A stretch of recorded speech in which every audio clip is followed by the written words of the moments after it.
نہیں ہوگا. تو لہذا سب سے پہلے ہم اپنے گھر والوں کو، جو رشتہ دار میں نے گنوائے ہیں جن کو زکوٰۃ نہیں دے سکتے، ان کے علاوہ جو رشتہ دار ہیں جبکہ وہ سید اور ہاشمی نہ ہوں اور وہ زکوٰۃ کے مستحق ہوں تو انہیں زکوٰۃ دی جائے. زکوٰۃ کے مستحق کے لیے دیکھیں کیا چیز دیکھی جائے. اکثر یہ پریشانی رہتی ہے کہ بھی زکوٰۃ کا مستحق کون ہے. صحیح. کوئی عورت بیوہ ہو جائے تو کہتے ہیں بھئی یہ زکوٰۃ کی مستحق ہے، حالانکہ بیوہ ہونا زکوٰۃ کے مستحق ہونے کے لیے شریعت نے بیان نہیں کیا. صحیح. کئی بیوہ ایسی ہوتی ہیں جن پر زکوٰۃ خود فرض ہوتی ہے، نکالنا خود لازم ہوتی ہے. تو اصل جو مدار ہے جو شریعت نے بیان کیا وہ ہے کہ آپ جس کو زکوٰۃ دے رہے ہیں وہ زکوٰۃ کا مستحق ہو. وہ کیسے جانیں گے کہ وہ شریف فقیر ہو. اب شریف فقیر کس کو کہتے ہیں کہ جس کے پاس نہ سونا ہو نہ چاندی ہو نصاب کے برابر، نہ ضرورت سے زائد نصاب کے برابر رقم ہو. اور فی زمانہ پاکستان میں جو ہے زکوٰۃ کا جو نصاب ہے 40,000 کے اندر ہے. صحیح. اب 40,000 کسی کے پاس ہیں ضرورت سے زائد رکھے ہوئے، یا اس نے کمیٹی میں ڈالے ہوئے ہیں، یا اس کے پروویڈنٹ فنڈ میں جمع ہوئے ہیں وغیرہ، تو اس طرح کسی کے پاس یہ رقم موجود ہے تو اسے زکوٰۃ نہیں دے سکیں گے. اسی طرح وہ کسی کے پاس 1 تولہ سونا موجود ہے، صحیح، تو اسے بھی زکوٰۃ نہیں دے سکیں گے، اگرچہ اس پہ زکوٰۃ فرض نہیں ہے، 1 تولہ ہے فقط. صحیح. تو کیونکہ 1 تولہ سونا جو ہے وہ قیمتاً 52.5 تولہ چاندی سے زائد ہے. ٹھیک ہے. کیونکہ 1 تولہ سونا 60,000 کے قریب ہے اور 52.5 تولہ چاندی 40,000 کی آ جاتی ہے، تو ایسے کو بھی زکوٰۃ نہیں دے سکتے. تو لہذا یہ چیزیں دیکھی جائیں. اب سوال یہ پیدا ہوتا ہے کہ اب یہ کیسے پہچان ہو؟ تو شریعت یہ کہتی ہے کہ آپ دینے سے پہلے کم سے کم غور و فکر تو کریں. صحیح. کہ یار میں جس کو زکوٰۃ دے رہا ہوں زکوٰۃ کا مستحق ہے یا نہیں. آپ سوچیں تو صحیح. آپ نے غور کیا، جو معلومات کر سکتے تھے آپ نے معلومات کی، اور آپ کو وہ زکوٰۃ کا مستحق لگا تو آپ نے اسے مستحق سمجھ کے زکوٰۃ دے دی، آپ کی زکوٰۃ ادا ہو جائے گی. شریعت اتنا کہتی ہے کہ آپ سوچ و بچار کریں، تحری کر کے زکوٰۃ دیں، بغیر تحری کر کے زکوٰۃ نہ دیں. آپ نے تحری کر کے غور و فکر کر کے مستحق سمجھ کے زکوٰۃ دے دی، آپ کی زکوٰۃ ادا ہو جائے گی. اگرچہ دینے کے بعد یہ ظاہر ہوا یار یہ تو مستحق نہیں تھا، صحیح، لیکن کیونکہ دیتے وقت جو ہے آپ نے غور کیا تھا اور آپ نے مستحق سمجھ کے دیا تھا، تو لہذا آپ کی زکوٰۃ ادا ہو جائے گی. اور زکوٰۃ کی ادائیگی کے لیے اولین ترجیح جو ہے اپنے رشتہ داروں کو دینی چاہیے. مدنی چینل کے ناظرین، مفتی صاحب نے ایک مفصل جواب ہمیں عطا فرمایا اس حوالے سے کہ زکوٰۃ جو گھر والے ہیں، جس طرح کی کال ابھی آئی تھی کہ اپنے گھر والوں کو نہیں دیتے دوسروں کو دیتے ہیں، تو اس کا جواب ہمیں ارشاد فرمایا کہ اولاً اپنے گھر والوں سے ابتدا کی جائے، اور بالخصوص جو اس میں سے مستثنیٰ کیے گئے ہیں، جن کو مائنس کیا گیا ہے، ان کے علاوہ جو گھر والے بنتے ہیں ان کو زکوٰۃ دینی چاہیے. اور ظاہر ہے اگر ایسا نہیں کریں گے، اور ہم اس معاشرے میں دیکھتے بھی ہیں کہ بازاروں میں دیگر مقامات پر وہ خیرات ہے اور اس طرح کا راشن کی تقسیم اور نہ جانے کیا کیا سلسلہ چل رہا ہوتا ہے، لیکن قریبی رشتہ دار جو ہوتے ہیں وہ تکلیف کے اندر ہوتے ہیں. تو اللہ تبارک و تعالیٰ ایسا صدقہ قبول نہیں فرماتا جو اپنے گھر والوں کو چھوڑ کر دوسروں پر کیا جائے. تو لہذا کوشش یہ کی جائے کہ ابتداً اپنے جو خونی رشتہ دار بیان کیے گئے ان سے ہی ابتدا کی جائے. جی اگلی کال لیں گے ہم. میرا سوال یہ تھا کہ میرے پاس ایک مکان تھا جس کی رقم مجھے ملی ہے، اور یکم رمضان کو میں اپنی زکوٰۃ کا نصاب بناتا ہوتا ہوں. اب بات میں نے پوچھنی تھی کہ یہ جو مکان ہے یہ بیسیکلی میں نے اپنی رہائش کے لیے لینا تھا اور اس کی کیش میرے پاس ہے، تو اس جو رقم ہے اس رقم پہ زکوٰۃ لگے گی کہ نہیں لگے گی؟ کیا فرماتے مفتی صاحب؟ بعض اوقات ایسا ہوتا ہے کہ زکوٰۃ کا جو سال ہے ہمارا، مثال کے طور پہ رمضان کی 1 تاریخ کو ہی کمپلیٹ ہو رہا ہے، اور اچانک کوئی بھی ذریعہ ایسا بنا کہ 30 شعبان کو یا 29 شعبان کو کچھ مال مزید ہمارے پاس آ گیا، تو اب کیا حکم ہوگا؟ ایسی صورت میں دیکھیں سال پورا ہونے سے پہلے جو بھی رقم آئے گی ضرورت سے زائد وہ اسی میں ہی ایڈ ہوتی رہے گی، اور سال پورا ہونے پر جو ہے مکمل زکوٰۃ نکالنی ہوگی. اب انہوں نے سوال کیا کہ انہوں نے اپنا مکان لینا ہے، اس لیے ان کے پاس کچھ رقم ہے جمع ہے. تو دیکھیں جب تک یہ مکان لیں گے نہیں، رقم جمع ہے، تو ہر سال جو اس پر زکوٰۃ جو ہے وہ واجب ہوتی رہے گی. اور سال پورا ہونے سے پہلے جو ان کے پاس یہ رقم آئی ہے تو ان کا جب بھی سال جس دن بھی پورا ہوتا ہے اس دن اس رقم کا بھی حساب لگائیں گے اور اس کی بھی زکوٰۃ وہ ادا کریں. جیسے یہ جو کہا جاتا ہے کہ پورا سال رقم پر گزر جائے، تو اس رقم پر تو پورا سال نہیں گزرا. دیکھیں ہر رقم پر ہر مال پر سال گزرنا شرط نہیں ہے. ٹھیک ہے. نصاب پر سال گزرنا ہے. صحیح. کہ ایک شخص صاحب نصاب ہے، اس کے بعد 40,000 یا اس سے زائد رقم موجود ہے، صاحب نصاب ہو گیا، اب اس کا سال شروع، صحیح، اب دوران سال جو بھی کمی مال آتا رہے گا وہ اسی نصاب میں شامل ہوتا رہے گا. صحیح، تو اصل نصاب پر سال گزرنا ہے کہ سال کے شروع اور آخر میں نصاب پورا ہو پورا ہو. اور سال کے دوران جو ہے بالکل زیرو نہ ہوا ہو. صحیح. ٹھیک ہے نا. تو سال کا شروع اور آخر دیکھا جاتا ہے. دوران سال اب جو بھی رقم آئے گی چاہے سال پورا ہونے سے ایک دن پہلے بھی آئے گی، اگرچہ اس کو ایک دن گزرا ہے، صحیح، چونکہ نصاب پر سال پورا ہو رہا ہے تو اس پر بھی سال پورا ہونا مانا جائے گا، اس کی زکات دیں گے. دوران جب آپ نے ارشاد فرمایا کہ دوران سال نصاب زیرو نہ ہوا ہو تو اس سے کیا مراد؟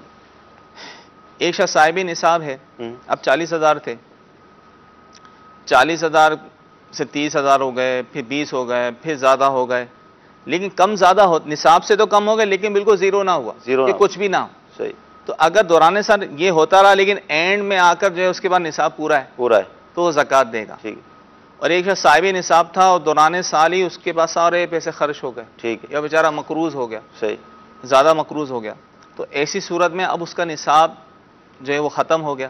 اب دوبارہ سے جب اس کے پاس ضرورت سے زائد نصاب کے برابر رقم آئے گی اس وقت یہ صاحب نصاب ہوگا اور اس کا سال شروع ہوگا. صحیح.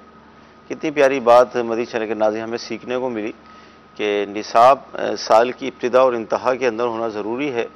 درمیانے سال اگر نصاب زیرو نہیں ہوا یعنی ساری رقم ختم نہ ہوئی تو اس کا کوئی اعتبار نہیں کیا جائے گا.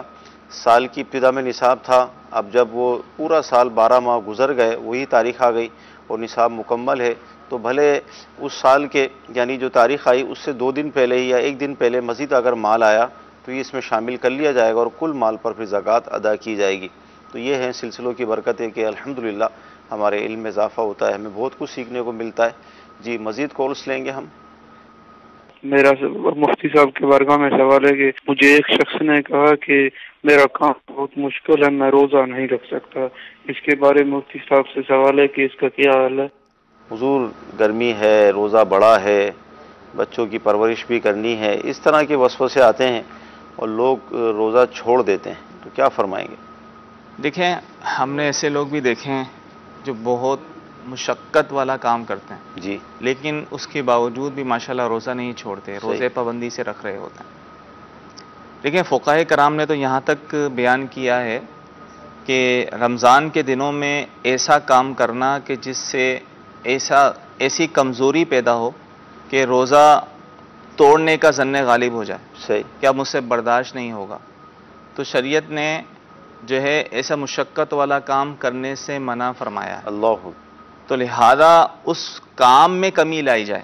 فقہائے کرام نے بیان کیا، جیسے مثال دی ہے کہ بھائی روٹیاں پکانے والا وہ دوپہر تک پکائے باقی دن آرام کرے، صحیح، اسی طرح جو تعمیرات کا کام کرتے ہیں وہ بس دوپہر تک کام کریں باقی دن آرام کریں. اور دیکھا بھی جاتا ہے کہ وہ 1 بجے رمضان کے مہینے میں تقریباً سب کی ہی کاموں کی تخفیف ہوتی ہے، صحیح، آسانی ہوتی ہے.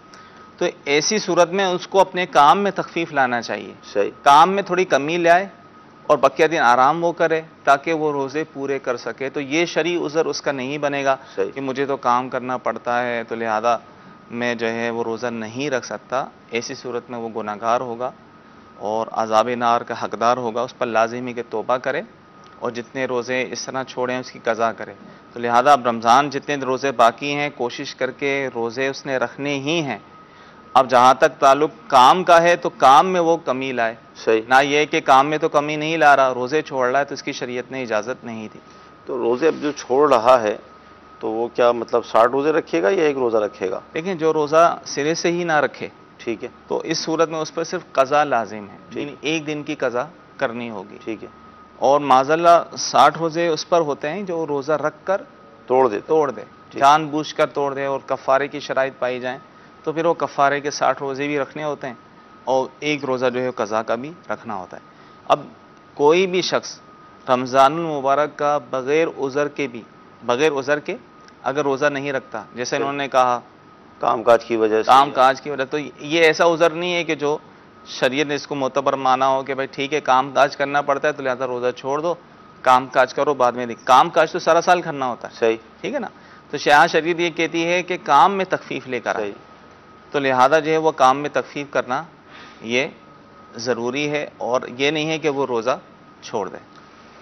مدنی چینل کے ناظرین، پیارے آقا مدنی مصطفیٰ صلی اللہ تعالیٰ علیہ وسلم نے ارشاد فرمایا، جس کا مفہوم ہے کہ جس نے بغیر عذر کے جو آزار شریعت نے بیان کیے رمضان شریف کا ایک روزہ ترک کر دیا تو زمانے بھر کے روزے بھی اس کے برابر نہیں ہو سکتے۔ تو کام کا جو ہم کرتے ہیں، روزی کماتے ہیں، یہ بھی اللہ تعالیٰ ہی کی طرف سے عطا ہوتی ہے۔ تو جو رب تبارک و تعالیٰ ہمیں بے شمار نعمتیں عطا فرماتا ہے، فرما رہا ہے، تو اس کی رضا کے لیے ہمیں روزہ ضرور رکھنا چاہیے۔ اگر ہم روزہ نہیں رکھیں گے تو وہ رب تو اس بات پر بھی قادر ہے کہ ہماری روزی کو بند کر دے، لیکن اس کی رضا کے لیے، وہ مغفرت کو طلب کرنے کے لیے، جنت کے حصول کے لیے ہمیں یہ روزے رکھنے چاہیے۔ اللہ نے ہم پر روزے فرض کیے، اپنے کام میں کمی کریں، روزے کو چھوڑنے کا اپنا ذہن نہ بنائیں کہ یہ دن گنتی کے ہوتے ہیں، بہت جلدی گزر جاتے ہیں۔ آپ دیکھیں کہ آج 30 روزہ ہم گزار رہے ہیں، کل کسی بات تھی کہ ہم رمضان کا انتظار کر رہے تھے، تو آپ دیکھیں کتنی سپیڈ سے رمضان جو ہے وہ ہم سے رخصت ہو رہا ہے۔ انشاءاللہ روزے رکھیں گے، اس کی برکت سے آپ کی روزی میں برکت ہوگی، آپ کے گھر میں رحمتوں کا نزول ہوگا اور بے شمار برکتیں ہمارا مقدر بنیں گی۔ جی اگلی کال لیں گے ہم۔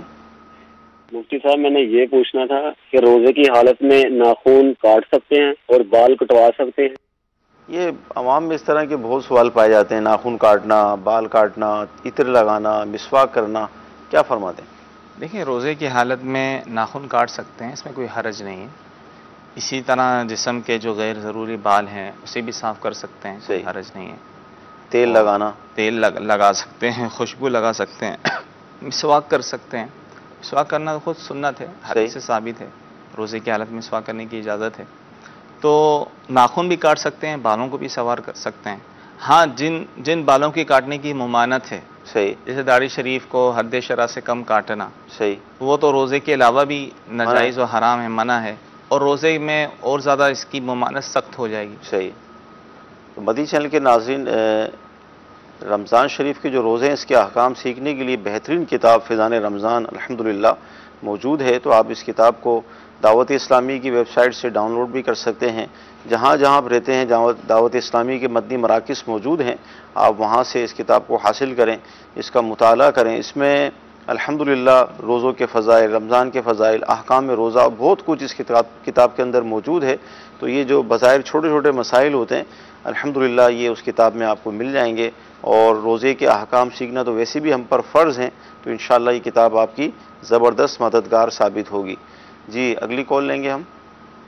سوال عرض کرنا تھا کہ اگر ایک بیوہ عورت ہو، اس کے بچے بھی ہوں، جوان ہوں، لیکن وہ اس کی مدد نہ کرتے ہوں، اور اس بیوہ عورت کی ملکیت میں ایک اگر لاکھ کے قریب روپے کی ملکیت ایک بھینس بھی ہو، تو کیا اس کو زکوٰۃ دی جا سکتی ہے؟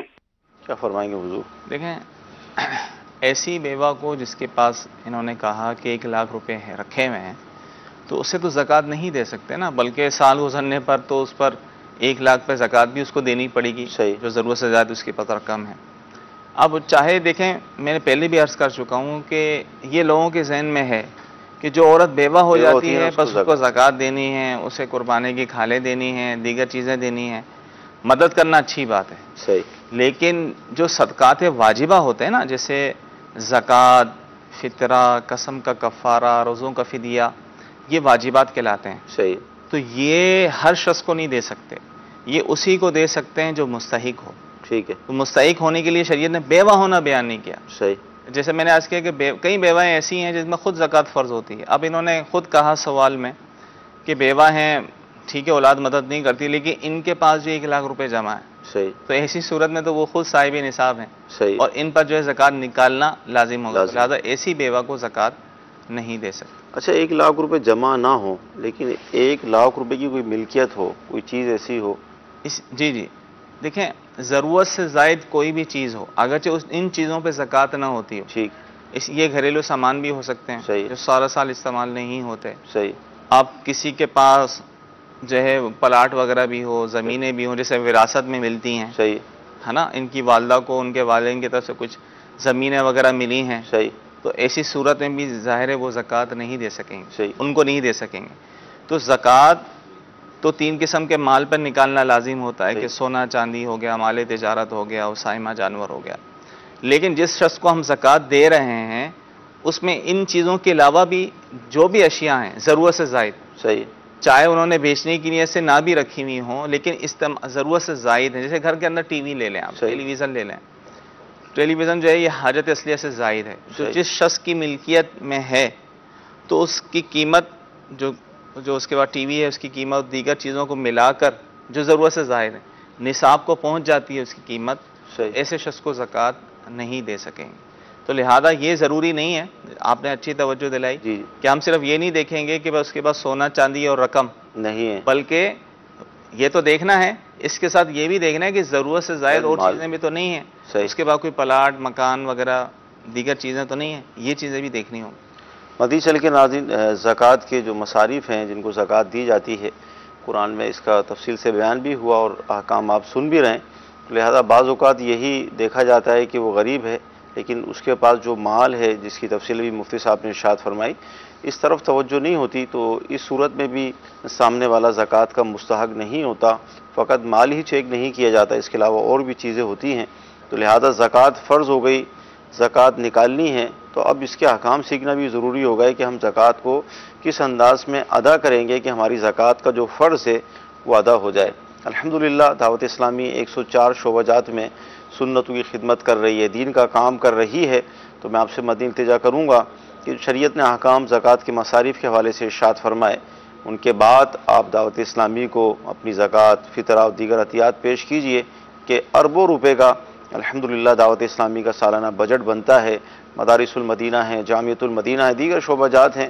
تو انشاءاللہ آپ کی زکوٰۃ عین شریعت کے مطابق خرچ ہوگی اور دین کا اتنا بڑا کام جو یہ چل رہا ہے اس کو انشاءاللہ تقویت ملے گی, مدد ملے گی, مزید شعبہ جات قائم ہوں گے اور انشاءاللہ عز و جل ہمارے لیے ثواب جاریہ کا سلسلہ ہوگا. جی مزید کال لیں گے. میرا سوال یہ ہے کہ تراویح پڑھتے ہیں تو کیا آپ ٹی شرٹ پہن سکتے ہیں جس کے مکمل بازو نہ ہو؟ ہاف بازو والی شرٹ میں کیا مکمل احترام سے نماز ہو سکتی ہے یا نماز مکروہ ہو جاتی ہے؟ خیر تو تراویح کے لیے خاص پوچھ رہے ہیں, لیکن ہم مطلقاً نماز کے حوالے سے ایسی شرٹ پہننا جو ہاف آستین کی ہے. اگر کوئی شخص ایسا ہے جو عام طور پہ بھی ایسی شرٹ پہنتا ہے اور یہ پہن کر بھی کام کاج پہ بھی جاتا ہے, یعنی عام اس کا ایک لباس ہے, تو وہ یہ پہن کر نماز پڑھے گا تو نماز اس کی جائز ہے, مکروہ نہیں ہے, چاہے وہ تراویح کی نماز پڑھے یا اس کے علاوہ کوئی اور نماز پڑھے. ٹھیک ہے. ہاں ایسا لباس کوئی بندہ نہیں پہنتا, لیکن اور اگر پہنتا بھی ہے تو گھر میں پہنے گا, باہر جانے میں کتراتا ہے کہ لوگوں کے سامنے یا دعوت وغیرہ میں جانے پہن کر کترائے گا, تو ایسا لباس پہن کر نماز پڑھنا یہ مکروہ تنزیہ ہے. ٹھیک ہے. جیسے کام کاج کے کپڑوں میں نماز پڑھنا مکروہ تنزیہ ہے. لیکن انہوں نے جو سوال کیا, اگر وہ عام طور پہ ٹی شرٹ وغیرہ ہاف سلیم والے بازو یہ پہنتا ہے, وہ پہن کے اگر نماز پڑھتا ہے تو اس کی نماز بلا کراہت جائز ہے. ٹھیک ہے.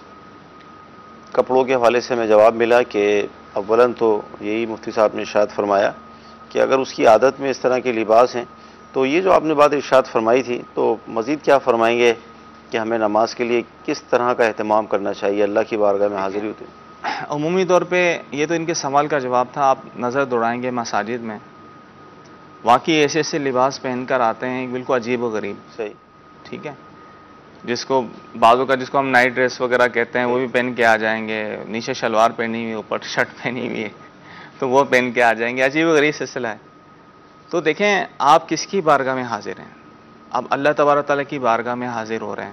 ہم ایک مثال دے رہے ہیں کہ بھئی دنیا والوں کے پاس ہم جاتے ہیں, کسی افسر کے پاس جاتے ہیں تو بڑے اہتمام کے ساتھ ہم جاتے ہیں, اچھے کپڑے پہن کر ہم جائیں گے تاکہ بھائی ہم کسی معزز کے سامنے جا رہے ہیں. صحیح. تو اللہ عز و جل کی بارگاہ سے بڑھ کر کس کی بارگاہ ہوگی؟ جب ہم اس کی بارگاہ میں جائیں تو ایسی پھٹے پرانے کپڑے, میلے کچیلے کپڑے میں ہم نماز پڑھنے جائیں تو ہمیں اس طرح نہیں کرنا چاہیے. اس طرح میلے کچیلے پھٹے پرانے کپڑوں میں جبکہ اور کپڑے اس کے پاس موجود ہوں. جو میں نے کہا کہ بھئی کام کاج والے کپڑوں میں ایسے کپڑے نماز مکروہ تنزیہ ہے. یہ تنزیہ اس صورت میں جبکہ اور کپڑے اس کے پاس ہوں. صحیح. اگر نہیں ہے مجبوری ہے تو بات الگ ہے, مکروہ بھی نہیں ہوگا. لہٰذا جب اور کپڑے ہیں تو بلکہ اہتمام کے ساتھ جانا چاہیے. ہمارے اسلاف کا یہی طریقہ تھا, بزرگان دین کا یہی طریقہ تھا, بڑے اہتمام کے ساتھ اچھے کپڑے پہن کے, عطر لگا کے, خوشبو لگا کر اللہ عز و جل کی بارگاہ میں حاضر ہوتے تھے اور نماز ادا کرتے تھے. امام اعظم ابو حنیفہ رحمۃ اللہ تعالی علیہ کے بارے میں منقول ہے کہ آپ روزانہ رات کو ایک نیا لباس یا ایک بڑا خوبصورت لباس پہن کر اللہ کی بارگاہ میں حاضر ہوتے تھے اور جب آپ سے عرض کیا گیا اس حوالے سے تو آپ نے ارشاد فرمایا کہ جب ہم لوگوں سے ملاقات کرتے ہیں تو اس کا اہتمام کرتے ہیں، اس کے لیے کپڑے ہم تبدیل فرماتے ہیں، تو کیا اپنے رب سے ملاقات کے لیے ہم اچھا لباس نہ پہنیں؟ بہت پیاری بات ہے۔ حدیث چینل کے ناظرین، نائٹ ڈریس پہن کر، ٹراؤزر پہن کر اور نہ جانے کیا کیا پہن کر لوگ فجر میں اور دیگر نمازوں میں مسجد کے اندر حاضر ہوتے ہیں۔ اللہ تعالیٰ کی کرم نوازی ہے، فرض تو جو شرائط ہیں اس کے مطابق ادا ہونا ہوگا وہ ہو جائے گا، لیکن اللہ کی بارگاہ میں ایسے لباس میں حاضری بالکل غیر مناسب ہے کہ ہم دعوتوں میں یا کسی اہم میٹنگ کے اندر اس طرح کا لباس پہن کر جاتے ہیں، یقیناً نہیں جاتے، لیکن نماز کو اتنا ہم کیوں وہ ہلکا لیتے ہیں کہ یار کوئی مسئلہ نہیں ہے چل جائے گا، اور یوں اس طرح کے کپڑے پہن کر اللہ کی بارگاہ میں حاضر ہوتے ہیں۔ تو لہذا نیت فرمائیے کہ انشاءاللہ ہر نماز میں ہم نماز کا اہتمام کریں گے، صاف ستھرے کپڑے پہن کر، مسواک کر کر، عطر لگا کر۔ انشاءاللہ جب اس اہتمام کے ساتھ ہم نماز پڑھیں گے تو پھر نماز کا خشوع اور خضوع ہی کچھ اور ہوگا، اس کی برکتیں ہی کچھ اور ہوں گی۔ جی اگلی کال لیں گے ہم۔ جب وضو کیا جاتا ہے، ناک میں پانی چڑھایا جاتا ہے، تو کیسے پتہ چلے کہ ناک سے پانی دماغ میں چلا گیا ہے؟ اور دوسرا سوال یہ ہے، روزے کے دوران اگر طبیعت خراب ہو جائے تو وہ روزہ اگر توڑ دے تو اس کا کیا کفارہ ہوگا؟ دو سوال ہیں، جی کیا فرمائیں گے؟ دیکھیں، وضو کرتے وقت جو ہے ناک میں پانی احتیاط سے ڈالنا چاہیے، کلی کرنے میں بھی احتیاط کرنا چاہیے۔ روزہ یاد ہے اور بے احتیاطی کے سبب جو ہے کلی کرتے ہوئے پانی حلق سے نیچے چلا گیا تو روزہ ٹوٹ جائے گا۔ ناک میں پانی چڑھاتے ہوئے پانی اتنا دماغ تک پہنچ گیا تو پھر بھی روزہ ٹوٹ جائے گا۔ اب انہوں نے کہا کہ کیسے پتہ چلے، تو عمومی طور پر جب دماغ میں پانی پہنچتا ہے تو شدید تکلیف ہوتی ہے، جب یعنی آدمی ناک کے ذریعے سے واضح طور پہ پتہ چل جاتا ہے، اور جب پہنچے گا تو تکلیف سی ہوگی۔ تو جب اس طرح ہو کہ دماغ کو پانی پہنچ جائے تو روزہ ٹوٹ جائے گا، تو لہذا ہمیں احتیاط کرنی چاہیے۔ یہ تو وضو تھا۔ فرض غسل کے بارے میں یہی کہا گیا ہے کہ اس میں بھی احتیاط کرے کہ ناک کی نرم ہڈی تک تو پانی پہنچانا، لیکن مبالغہ نہیں کرنا۔ وہ بہت زیادہ کھینچتے ہیں تو کیونکہ پھر کھینچیں گے دماغ کو پانی پہنچے گا تو ان کا روزہ ٹوٹ جائے گا۔ دوسرا سوال انہوں نے کیا کیا؟ دوسرا سوال کیا تھا، دوبارہ سے اگر بتا دیں۔ جب وضو کیا جاتا ہے، ناک میں پانی چڑھایا جاتا ہے، تو کیسے پتہ چلے کہ ناک سے پانی دماغ میں چلا گیا ہے؟ اور دوسرا سوال یہ ہے، روزے کے دوران اگر طبیعت خراب ہو جائے تو وہ روزہ اگر توڑ دے تو اس کا کیا کفارہ ہو؟ دیکھیں، جن صورتوں میں روزہ نہ رکھنے کی اجازت ہے، ٹھیک ہے، کہ کوئی شخص ایسا مریض ہے کہ روزہ رکھ ہی نہیں سکتا، ٹھیک ہے، روزہ پورا کرنا اس کے لیے دشوار ہے، تو ایسی کیفیت اگر روزے کے دوران پیدا ہو جائے کہ روزہ تو اس نے رکھ لیا لیکن روزے کے دوران شدید بیمار ہو گیا، صحیح، اب روزہ پورا کرنا اس کے لیے دشوار ہو گیا، صحیح، اور کوئی ذرائع بھی نہیں ہے کہ وہ کرے، تو ایسی صورت میں جو ہے اسے روزہ توڑنے کی اجازت ہے۔ اگر وہ روزہ توڑتا ہے بیماری کی وجہ سے تو اس صورت میں صرف روزے کی قضا ہوگی، کفارہ لازم نہیں ہوگا، ٹھیک ہے، یعنی ایک دن کے روزے کی قضا کرنی ہوگی۔ مدنی چینل کے ناظرین، آپ کے ایس ایم ایس بھی ہمیں موصول ہو رہے ہیں، آئیے کچھ ایس ایم ایس میں ہم شامل کرتے ہیں۔ روزے میں سرما لگا سکتے ہیں، حضور کیا فرمائیں گے؟ جی ہاں، روزے میں سرما لگا سکتے ہیں، حدیث میں اس کی اجازت دی گئی ہے۔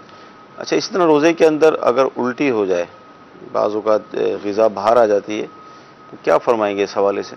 دیکھیں، روزے میں حدیث میں بھی آیا کا مفہوم ہے کہ خود بخود جو قے ہو، الٹی ہو، اس سے روزہ نہیں ٹوٹتا، جان بوجھ کر اگر الٹی کی جائے تو اس سے روزہ ٹوٹتا ہے۔ ٹھیک، تو خود بخود جیسے متلی ہوتی ہے، طبیعت چاہتی ہے اور بندے کو الٹی ہو جاتی ہے، اب وہ چاہے کتنی زیادہ ہی الٹی کیوں نہ ہو، صحیح، بلکہ یہاں تک کتابوں میں لکھا ہے کہ بالٹی کیوں نہ بھر جائے، صحیح، یعنی خود بخود ہو رہی ہے اس کی طبیعت کی وجہ سے، تو اس سے روزے میں جو ہے وہ ذرا برابر فرق نہیں پڑے گا۔ ٹھیک، ہاں اگر جان بوجھ کر کی ہے، صحیح، یعنی منہ میں انگلی ڈال کر اس طرح جان بوجھ کر اس نے الٹی کی ہے، اور وہ الٹی جو ہے وہ منہ بھر ہے، صحیح، اور اس الٹی میں کھانا پانی وغیرہ اس طرح کی چیزیں نکلی ہیں، صحیح، تو اس صورت میں جو ہے وہ روزہ ٹوٹتا ہے، خود بخود قے یا الٹی آنے سے روزہ نہیں ٹوٹتا۔ ٹھیک۔ اچھا، ایس ایم ایس یہ ہے کہ اگر ایک رکعت پڑھ کر سلام پھیر دیا تو اب کیا کریں؟ سلام پھیر دیا، اگر فوری طور پہ یاد آ گیا ٹھیک، تو نماز کو مکمل کر لے، اور آخر میں جو ہے وہ سجدہ سہو کرے، نماز ہو جائے گی۔ لیکن سلام پھیر دیا اور منافی نماز کسی سے کلام شروع کر دیا، کھا پی لیا، اس کے بعد یاد آیا تو ظاہر ہے پھر تو نئے سرے سے نماز پڑھنی ہوگی.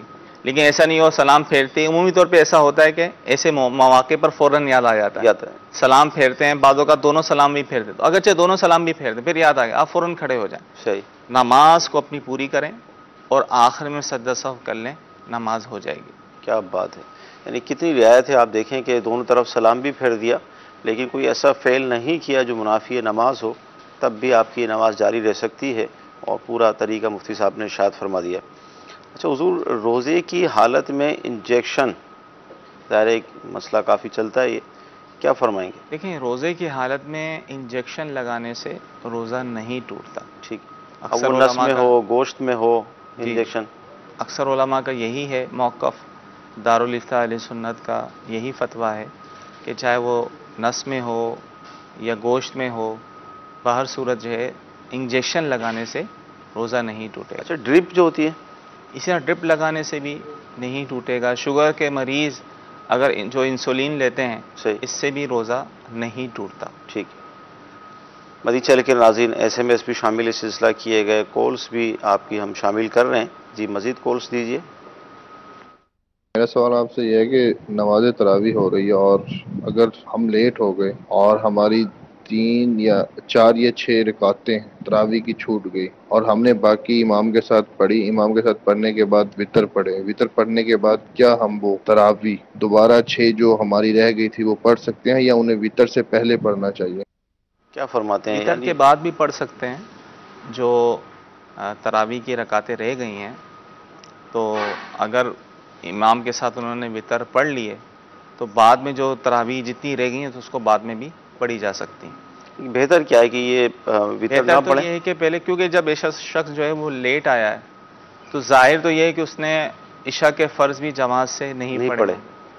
تو فقہاء کرام فرماتے ہیں کہ جس نے عشاء کے فرض جماعت سے نہ پڑھے تو وہ وتر بھی جماعت سے نہ پڑھے. صحیح، بہتر یہی ہے. صحیح، کیونکہ وتر کی جماعت یہ عشاء کی فرضوں کی تابع ہے. کہ جس نے عشاء کے فرض جماعت سے پڑھیں تو وہ وتر بھی جماعت سے پڑھے، اور جس نے عشاء کے فرض جماعت سے نہیں پڑھے تو وتر بھی جماعت سے نہ پڑھے. لیکن اگر کسی نے پڑھ لیے تو گناہ نہیں ہے. صحیح، بہتر یہی ہے کہ وتر بھی جماعت سے نہ پڑھے. تو ایسی صورت میں بہتر یہی ہوگا کہ امام کے ساتھ جتنی پڑھنی تھی پڑھ لیے. امام جو اپنی اب وتر کی جماعت کروا رہے ہیں تو یہ اپنی بقیہ جو ہے تراویح کی نماز کو پورا کر لے اور آخر میں پھر یہ وتر پڑھ لے. جی مزید چل کے ناظرین یہ مسئلہ بھی واضح ہو گیا کہ اگر آپ کی جماعت نکل گئی ہے اور تراویح کی بھی چند رکعات نکل گئی ہیں تو اس صورت میں کیا کرنا ہے؟ بہتر یہی ہے کہ اپنی تراویح کو مکمل کر کے پھر انفرادی طور پر آپ وتر ادا کریں. جی اگلی کال. میرا آنکھوں میں بیماری ہے، آنکھوں میں سخت درد ہے، کہ میں کوئی دوائی وغیرہ روزے کی حالت میں کوئی اپنا آنکھوں میں ڈال سکتا ہوں یا نہیں؟ جی حضور کیا فرمائیں گے دوائی آنکھوں میں ڈالنا؟ دیکھیں آنکھوں میں دوا ڈالنے سے روزہ ٹوٹتا ہے یا نہیں، اس میں علماء کا اختلاف. ٹھیک ہے. کئی علماء یہ فرماتے ہیں کہ آنکھوں میں دوا ڈالنے سے روزہ نہیں ٹوٹتا، اور کئی علماء یہ فرماتے ہیں کہ روزہ ٹوٹ جاتا ہے جدید تحقیق کے مطابق. اور دارالفتہ اہل سنت کا فتویٰ یہی ہے کہ آنکھ میں دوا ڈالنے سے روزہ ٹوٹ جاتا ہے. ویسے آنکھ میں اگر جیسے روزے کے علاوہ بھی تجربہ یہ ہے کہ اگر ہم دوا ڈالتے ہیں تو اس کا ذائقہ حلق میں محسوس ہوتا ہے. جی جی. تو پھر بھی اس میں ہے علماء کا اختلاف تو ہے ہی، لیکن دارالفتہ اہل سنت کا فتویٰ یہی ہے کہ روزہ ٹوٹ جاتا ہے. ٹھیک ہے. جی اگلی کال. اتنا سونا اور چاندی یا جائیداد پہ کہاں تک کی یعنی لمٹ ہوتی ہے جو یعنی بندہ یعنی کتنی زکوٰۃ بنتی ہے، کہاں سے شروع ہوتی ہے زکوٰۃ؟ لمٹ کیا ہے حضور؟ کتنا مال ہوگا زکوٰۃ ہوگا؟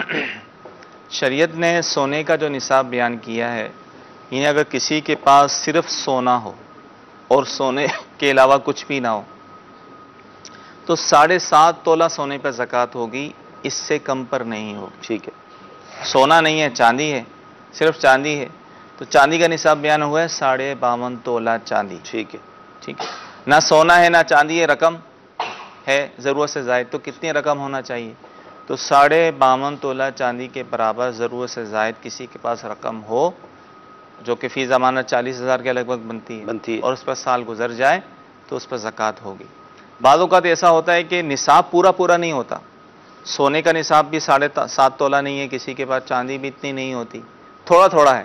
اب مثال کے طور پہ کسی کے پاس 1 تولہ سونا ہے اور 1 تولہ چاندی ہے، اب نہ یا سونے کا نصاب پورا ہے نہ چاندی کا نصاب پورا ہے، اب شریعت کہتی ہے ان کو آپس میں ملا لیں، صحیح، سونے کو چاندی یا چاندی کو سونا کر کے دیکھیں کوئی ایک نصاب بن رہا ہے یا نہیں، صحیح، اور فی زمانہ ہم سونے کو چاندی کریں نصاب بن جاتا ہے، ہے۔ یعنی 1 تولہ سونے کی چاندی خریدیں تو 52.5 تولہ چاندی سے زائد آئیں گے۔ یہ کب دیکھیں گے؟ جب سونے کے ساتھ چاندی بھی ہو تھوڑی۔ اب ملا کر چونکہ نصاب پورا ہو رہا ہے تو اس صورت میں زکوٰۃ ہوگی، یا سونے کے ساتھ رقم ہے، 1 تولہ سونا میں ضرورت سے زیادہ کچھ رقم بھی ہے تو ان کو ملا کر نصاب 52.5 تولہ چاندی کے برابر پہنچ جاتا ہے تو اس صورت میں زکوٰۃ ہوگی۔ یعنی اس سے آپ کے جواب سے یہ بات محسوس کی جا رہی ہے کہ زکوٰۃ کو نکالنے کا ایک راستہ نکالنا ہے، یعنی بعض لوگ یہ چاہتے ہیں کہ زکوٰۃ نہ نکالنے کا راستہ مل جائے ہمیں، یعنی شریعت نے یعنی شریعت کو مطلوب یہ ہے کہ مطلب یہ کہ زکوٰۃ دی جائے تاکہ مستحق جو لوگ ہیں ان کی مدد ہو۔ زکوٰۃ مال کا میل ہوتا ہے، ٹھیک ہے، فرمایا گیا ہے کہ بھائی اپنے مال کو زکوٰۃ نکال کے اپنے مال کو مضبوط کلوں میں محفوظ کر لو، ہے نا؟ تو مال تو اس سے محفوظ ہوتا ہے، چوری ہونے سے محفوظ ہو جاتا ہے، جلنے سے محفوظ ہو جاتا ہے، بظاہر تو لگ رہا ہے کہ مال جا رہا ہے لیکن حدیث میں آیا کہ در حقیقت مال بڑھتا ہے، زکوٰۃ دینے سے مال کم نہیں ہوتا، بڑھتا ہے۔ بس اللہ پہ بندہ توکل رکھے اور شرعی احکامات کی پابندی کرے، پھر دیکھیں اللہ تعالیٰ کتنا نوازتا ہے اور اللہ تعالیٰ رزق کی کتنے دروازے کھولتا ہے۔ یہ تو ہیلے بہانے کریں گے، راستہ بنائیں گے، یہ نہ ہو وہ نہ ہو، ایسا نہ کریں۔ بحیثیت مسلمان ہمیں شریعت پر عمل کرنا چاہیے۔ جب شریعت نے عمل، دیکھیں رزق کا وعدہ اللہ تعالیٰ نے لیا ہے، اس کے ذمہ کرم پر ہے، تو اللہ تبارک تعالیٰ رزق عطا فرمائے گا۔ ہم اس کے احکامات پر، شرعی احکامات پر جو خوش دلی کے ساتھ ہم عمل کرتے رہیں تو انشاءاللہ تعالیٰ ہمارے رزق میں بھی برکت ہوتی رہے گی۔ مدنی چینل کے ناظرین، مقام غور یہ ہے، یعنی اللہ تعالیٰ نے اس قابل بنایا کہ آپ زکوٰۃ دینے کے قابل ہوئے، کیا یہ مقام شکر نہیں ہے؟ یا آدمی شرعی فقیر ہو اور وہ مطلب یہ کہ منتظر ہو کہ کوئی مجھے زکوٰۃ دے، تو دونوں میں اگر ہم کمپیئر کریں گے تو یقیناً جو اس قابل بنا دیا گیا کہ اس کے مال پر زکوٰۃ فرض ہوئی تو اس کے لیے مقام شکر ہے کہ وہ اب اتنا مالدار ہو گیا کہ زکوٰۃ دینے کے قابل ہوا، تو یہ تو مقام شکر ہے۔ اور پھر فضائل اپنی جگہ ہیں، احادیث میں، قرآن میں اس کے فضائل بیان کیے گئے، تو لہذا خوش دلی کے ساتھ ہمیں زکوٰۃ ادا کرنی چاہیے، اور یہ مال کا میل بھی ہے، مال اس سے پاک بھی ہوتا ہے، مال کی حفاظت بھی ہوتی ہے، اور یہ زکوٰۃ جو آپ ادا کریں گے ایک مسلمان کو جب یہ پیش کریں گے اس کے گھر میں بھی خوشیاں داخل ہوں گی، اور حدیث کا مفہوم ہے کہ فرائض کے بعد سب سے افضل عمل ایک مسلمان کے دل میں خوشی داخل کرنا ہے، تو لہذا وقت پر زکوٰۃ ادا کی جائے اور اپنے خونی رشتہ دار جو بھی اس کے احکام ہیں اس پر عمل کریں گے تو انشاءاللہ بے شمار برکتیں ملیں گی۔ ایسے میں سے یہ ہے کہ جو دم کے مریض ہوتے ہیں، جن کی سانس اکھڑ رہی ہوتی ہے، تو انہیلر وہ استعمال کرتے ہیں، تو روزے کی حالت میں کیا فرمائیں گے؟ جو دمے کے مریض ہوتے ہیں تو وہ انہیلر استعمال کرتے ہیں، تو روزے کی حالت میں اگر انہیلر استعمال کریں گے تو اس سے روزہ ٹوٹ جائے گا، تو لہذا روزے کی حالت میں اسے استعمال نہ کیا جائے۔ تو ایسے جو مریض ہوتے ہیں ان کے لیے مطلب روزے کے حوالے سے دیکھیں ان کے لیے تخفیف ہوگی، اگر تو دیکھیں ان میں بھی اقسام ہوتی ہے نا، ٹھیک ہے، جیسے شوگر کے مریضوں میں اقسام ہیں، صحیح، کسی کا ہائی ہوتا ہے، کسی کا لو ہوتا ہے، کسی کا مناسب ہوتا ہے، اس طرح دمے کے مریض بھی ہوتے ہیں، کسی کو تو کبھی کبھی دورہ پڑتا ہے اس طرح دمے کا، اور کسی کو مستقل پڑتا رہتا ہے، جن کو جو ہے انہیلر دن میں کئی دفعہ استعمال کرنا پڑتا ہے، تو ہر مریض کی کیفیت الگ ہوگی۔ تو اگر کوئی ایسا مریض ہے کہ بغیر انہیلر کے وہ جو ہے وہ روزہ نہیں رکھ سکتا، یعنی بہر صورت اسے دن میں کئی دفعہ جو ہے انہیلر استعمال کرنا پڑتا ہے، ورنہ اس کی طبیعت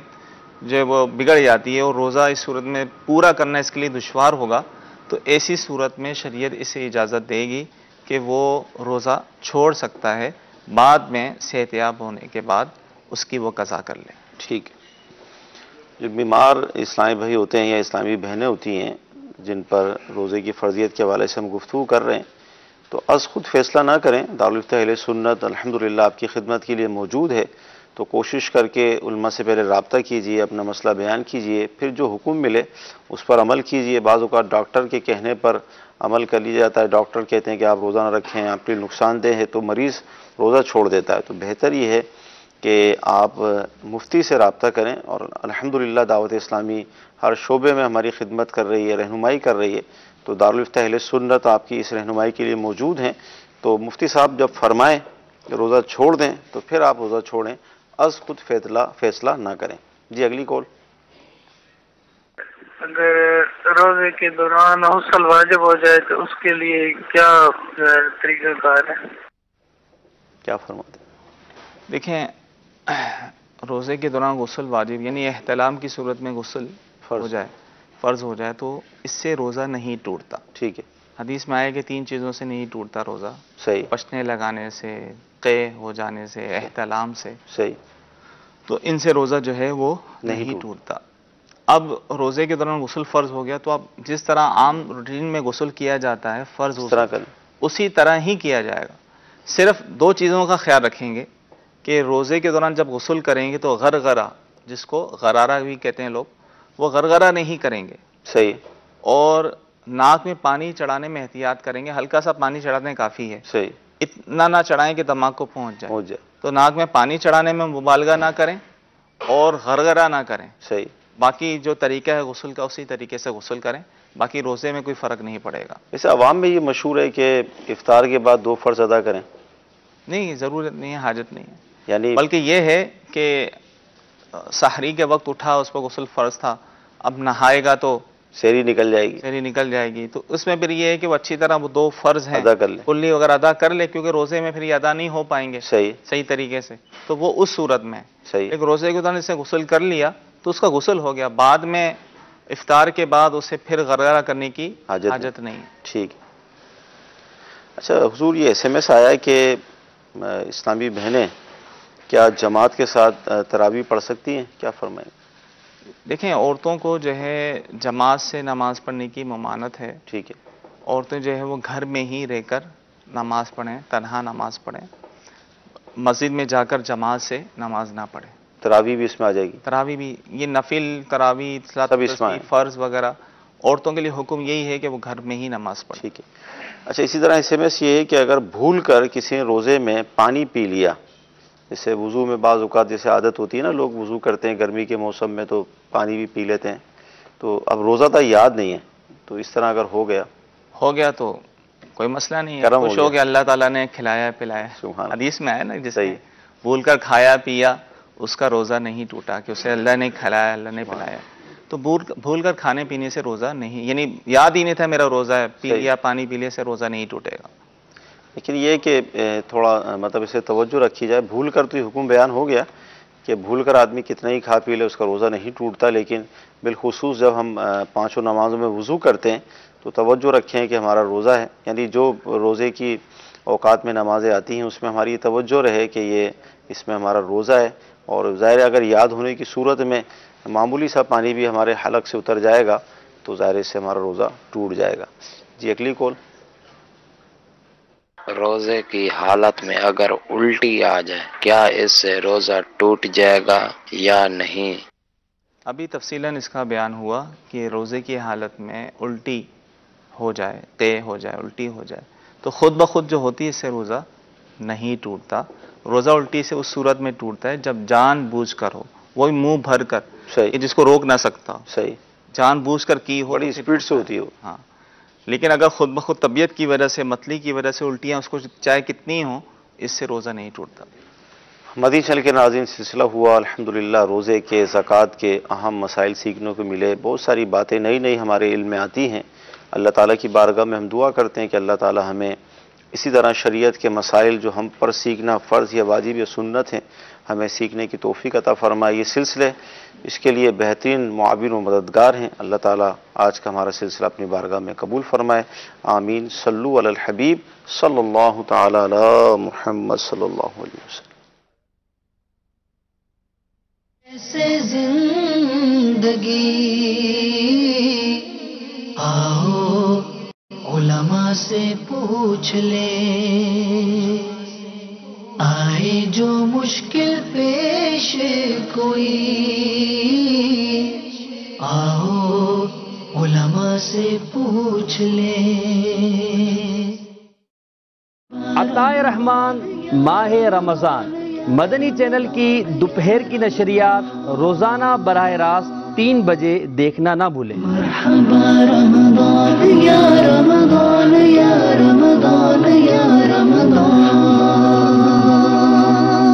پیارے پیارے مدنی منوں اور میٹھی میٹھی مدنی منیوں، شام 5:15 بجے مدنی چینل پیش کرے گا ماہ رمضان المبارک میں روشن رمضان۔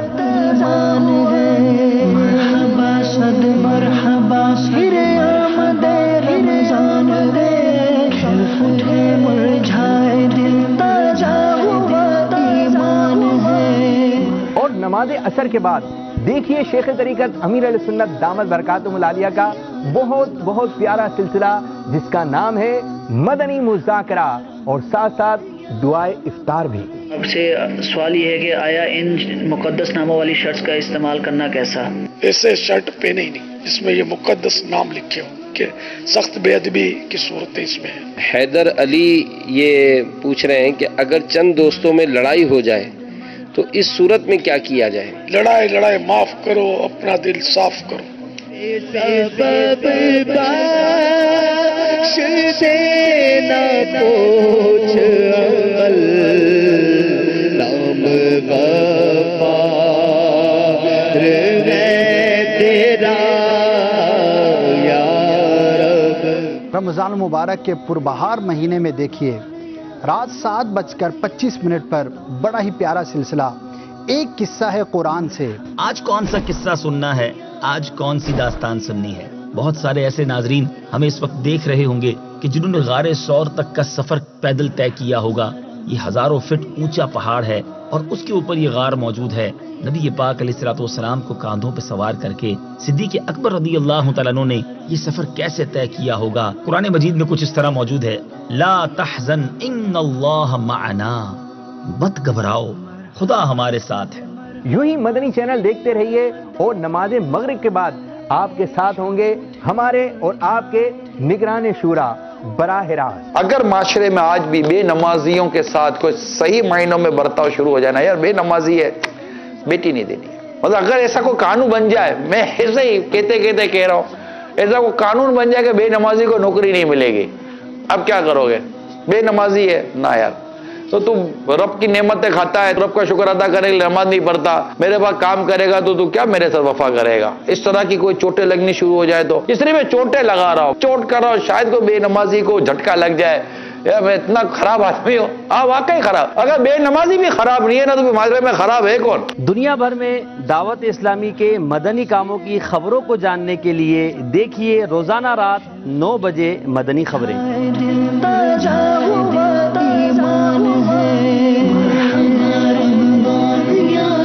آپ کی ہیلتھ سے متعلق بڑا ہی پیارا سلسلہ جس میں مختلف ڈاکٹرز اسلامی بھائی ہمارے ساتھ موجود ہوں گے روزانہ رات 9:45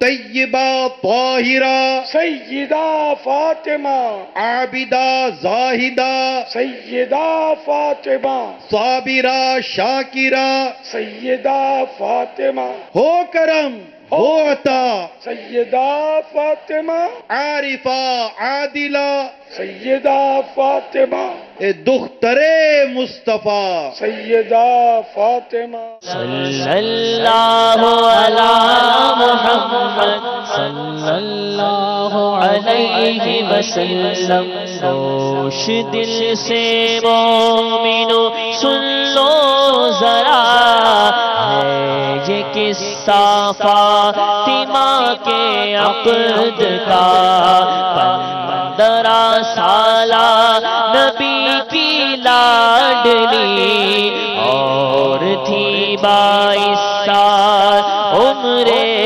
علی۔ حضرت فاطمہ رضی اللہ تعالی عنہا حضور شہنشاہ کونین صلی اللہ تعالی علیہ وآلہ وسلم کی سب سے چھوٹی مگر سب سے زیادہ چہیتی اور لاڈلی شہزادی ہیں۔ ان کا نام فاطمہ اور لقب زہرا و بطول ہے۔ حدیثوں میں باکثرت ان کے فضائل اور بزرگیوں کا ذکر ہے۔ نکاح آپ رضی اللہ تعالی عنہ کا نکاح 2 ہجری میں حضرت علی شیر خدا رضی اللہ تعالی عنہ سے ہوا اور ان کے شکم مبارک سے 3 شہزادے حضرت امام حسن، حضرت امام حسین اور حضرت محسن رضی اللہ تعالی عنہم اور 3 شہزادیاں حضرت زینب، حضرت ام کلثوم و رقیہ رضی اللہ تعالی عنہن پیدا ہوئیں۔ حضرت محسن و رقیہ رضی اللہ تعالی عنہما تو بچپن میں ہی وفات پا گئے۔ حضرت فاطمہ رضی اللہ تعالی عنہ کی شادی خانہ آبادی حضرت علی رضی اللہ تعالی عنہ سے ہوئی۔ یہ شادی انتہائی وقار اور سادگی کے ساتھ ہوئی۔ حضور صلی اللہ تعالی علیہ وآلہ وسلم نے حضرت انس رضی اللہ تعالی عنہ کو حکم دیا کہ وہ حضرت ابو بکر صدیق و عمر و عثمان اور عبد الرحمن بن عوف اور دوسرے چند مہاجرین و انصار رضی اللہ تعالی عنہم اجمعین کو مدعو کریں۔ چنانچہ جب صحابہ اکرام رضی اللہ تعالی عنہم جمع ہو گئے تو حضور اکرم صلی اللہ تعالی علیہ وآلہ وسلم نے خطبہ پڑھا اور نکاح پڑھا دیا۔ شہنشاہ کونین صلی اللہ تعالی علیہ وآلہ وسلم نے شہزادی اسلام حضرت بی بی فاطمہ رضی اللہ تعالی عنہا کو جہیز میں جو سامان دیا اس کی فہرست یہ ہے: ایک کملی، بان کی ایک چرپائی، چمڑے کا گدا جس میں روئی کی جگہ کھجور کی چھال بھری ہوئی تھی، ایک چھاگل، ایک مشک، 2 چکیاں، 2 مٹی کے گھڑے۔